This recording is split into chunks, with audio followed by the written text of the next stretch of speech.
تحریر Raja Muhammad Sohail Khan, district information officer Muzaffarabad کی۔ Supreme court آزاد جموں و کشمیر میں نئے عدالتی سال کے آغاز کی تقریب۔ کسی بھی معاشرے کو بگاڑ سے بچانے کے لیے عدل و انصاف کے نظام اور درست فیصلے انتہائی اہمیت کے حامل ہوتے ہیں۔ عدلیہ ریاست کی بنیادی اکائیوں میں سے ایک اکائی ہے جس کا کام قوانین کی تشریح اور ان کا نفاذ یقینی بنانا ہے۔ عدالتی سال 2023-24 کے اختتام اور نئے عدالتی سال 2024-25 کے آغاز پر سپریم کورٹ آف آزاد جموں و کشمیر میں منعقدہ یہ تقریب اس لیے بھی اپنی نوعیت کی منفرد تقریب تھی۔ چیف جسٹس راجہ سعید اکرم خان بطور چیف جسٹس آزاد جموں و کشمیر مسلسل 5ویں مرتبہ اس تقریب کی صدارت کر رہے تھے۔ تقریب میں سینئر جج supreme court justice Khawaja Muhammad Naseem, جج supreme court justice Raza Ali Khan, senior جج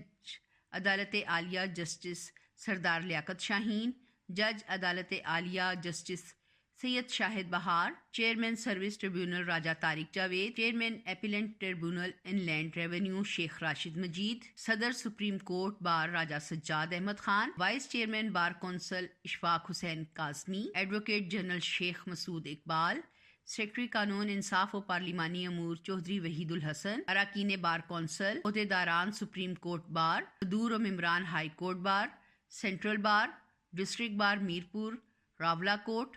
لا آفیسران، رجسٹران اور آفیسران سپریم کورٹ سمیت وکلاء کی بڑی تعداد نے بھی شرکت کی۔ عدالتی سال کے آغاز کی اس تقریب سے اپنے خطاب میں چیف جسٹس آزاد جموں و کشمیر جسٹس راجہ سعید اکرم خان کا کہنا تھا، عدالتی سال کے آغاز پر ہم سب کا مل بیٹھنا ایک آزاد، خود مختار، غیر جانبدار، مضبوط اور باوقار عدلیہ کی بنیاد اور ضمانت ہے۔ چیف جسٹس کا کہنا تھا کہ 2025 میں سپریم کورٹ آزاد کشمیر کے قیام کو 50 سال مکمل ہو رہے ہیں۔ یہ موقع ایک جانب ہمارے لیے ایک تاریخی سنگ میل عبور کرنے پر دلی خوشی اور اطمینان کا باعث ہے،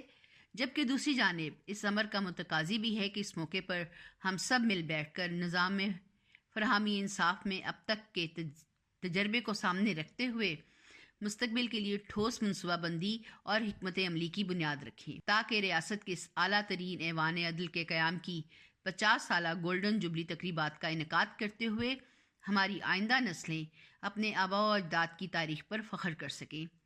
اس موقع پر یہ بھی سوچنا ہوگا کہ تحریک آزادی کشمیر کے بیس کیمپ میں ہم نے نظام فراہمی انصاف میں بہتری کے لیے کردار ادا کیا، ان نشیب و فراز کا سامنا رہا، بھارتی مقبوضہ جموں کشمیر کی آزادی کے لیے ہمارا کیا کردار رہا اور آج ہم کہاں کھڑے ہیں۔ سپریم کورٹ آزاد جموں کشمیر کی 50 سالہ گولڈن جوبلی تقریب میں آپ کی بھرپور شرکت مقبوضہ کشمیر میں آزادی کی جدوجہد کے لیے ہزاروں قربانیاں پیش کرنے والے ہمارے بھائیوں اور بہنوں کے لیے ایک مثبت پیغام بھی ثابت ہوگی۔